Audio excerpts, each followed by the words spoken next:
The Obscure County Election That Changed Nothing, Episode 7. The news hits the fan. WDES Radio. Well, if you didn't catch it, the Keene County Ledger had an unbelievable story this morning. Can you imagine the reporter trying to explain this thing to the editors? Kevin Stonewell let Taladec Industries test artificial flavoring on shelter pads, release flavors onto the market before they're ready, just have free reign over the county. In exchange, they give his constituents jobs, and in exchange for that, constituents vote for Stonewall candidates. Tammany Hall with minivans. If we print this, could Stonewell sue us? Well, in about 2 weeks, who exactly will there be to get sued? We're all gone in 2 weeks. Okay, Ted, thanks for the heads up. Ted, you're actually interested. You brought me a story I can print. That's all I asked. We need photos of Kevin Stonewell, graphics, a Kevin Stonewell timeline. Don, our angle on the opinion page? I prove that Barack Hussein Obama was not born in the United States. Don, just this once, couldn't you write something other than... No! Everyone in the county is reading the paper and talking about the same thing. Like we are. Well, right now we're talking about people talking about it, but that's still in the same ballpark. I think so. Wow. County incinerator worker found with gruesome collection of body parts. It's actually kind of heartwarming in a way. We're all literally on the same page. Dead cats that smell like spearmint, severed toes arranged in a diorama, a former co-worker with his head smashed in, propped up in front of a sun lamp. Holy Christ!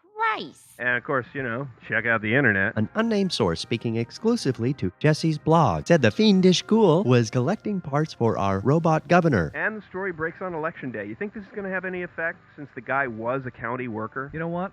Elections always come down to the same thing, especially local elections. Who brings in the voters? It's Frankie Valley.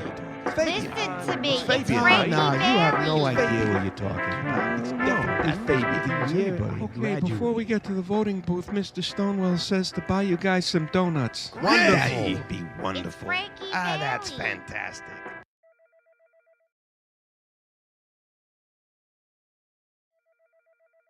Well,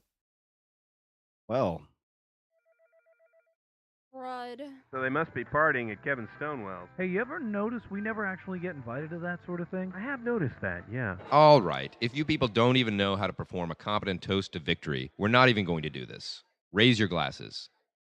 No, like this. Raise your glasses like this and say, to the eventual end of robot rule. To the eventual end of robot rule. No, you sound like crap. Kevin, let's enjoy victory. Whether the governor is a robot... The governor is a robot because I said so. Max, you cannot let people doubt you in this business. Kevin, the guy... Which of you can implant a computer virus in the governor? Stonewell's right about something. This really isn't my county. I don't like it here. Me neither. I just want to go back to Illinois. We know, Don. People here don't care if a political machine runs everything. They just voted it back in. That's how they want to live. Why am I arguing with that? Now the rest of us just get laid off, right? Ted is sitting there with all of our pink slips and no one even wants to talk about it. That's true. We don't. Hey, you got a pink slip in there for yourself, Ted? Yep. There it is. God, the ledger has been around for 150 years. Even if people didn't read it, they saw our headlines somewhere. Maybe at lunch. Maybe a loose page in the trash. What's going to replace us? Probably nothing. Look at this. All the incumbents won by almost the same margins as last time. Almost? Well, a couple of percentage points lower. So we made a difference. So the Ledger went out of business, which is kind of sad. Where next, You think? I think what's going to happen is all media goes out of business, and we're all going to be working at one big superstore. Welcome to Regal Mart. Would you like a coupon? Your voice sounds familiar. Oh my God, Mrs. Davis, it's me, Hilda from the Ledger. Are you still trying to sell your boat in the classifieds? No, I read the growing markets are all in flyover states like Idaho. I'm Ted, your new publisher. The corporation liked how I brought my last paper into the new economy, so they sent me here to restructure you. Think I'll be taking an early lunch. You know what industry is always booming? Prisons. Buyer's market or seller's market, depending on who you think the customers are. Hey, if they execute me, what do they do with my body? Because I got an idea for something. I'd say the future is in cyberspace. But then again, I think that's what we're all supposed to say. Today, on Jesse's blog, political dealmaker Kevin Stonewell responded to rumors that he's fallen out with the governor and other officials beyond his reach at state and federal levels. Stonewell told this reporter that only a robot would object to being called a robot. I'll tell you where the future is, and no one wants to hear this, but the future is in the third world. Totally. The place to be right now is a startup company in Indonesia. You'd be treated like a wizard. So that's why we want 3 named sources in your story. If you have any more questions about that, just ask me or your managing editor, Eileen. Well, I hope you will not be disappointed. I do not know if I can get anyone to speak on the record. Just a little story about an orchid festival. Everybody loves to talk. But people pay very close attention to the newspaper here. They are afraid of it. Oh, yeah?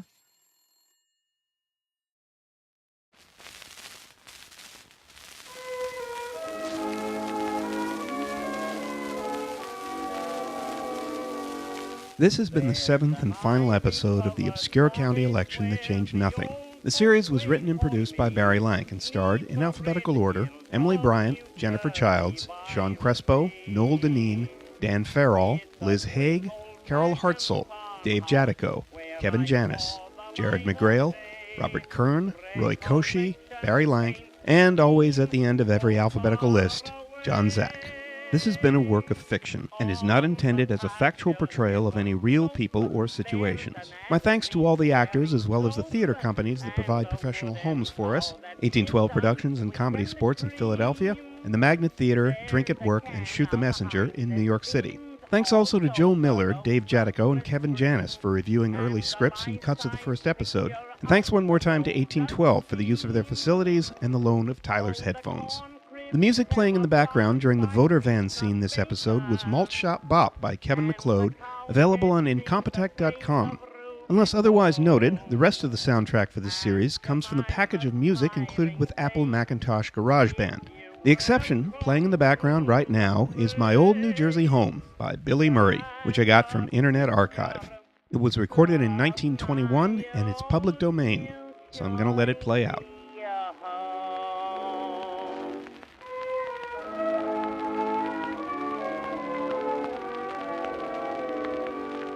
Both the Erie and the B&O pass right before the door.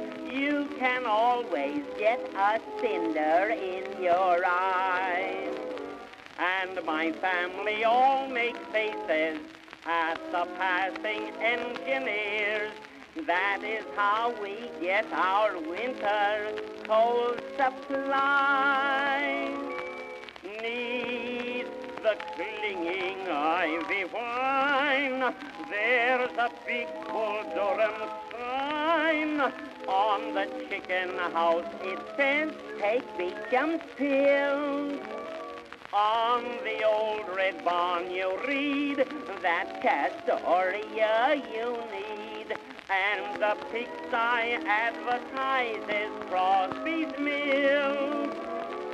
Oh, the back fence is held up by Paris garters. On the windmill there's a big Victrola show.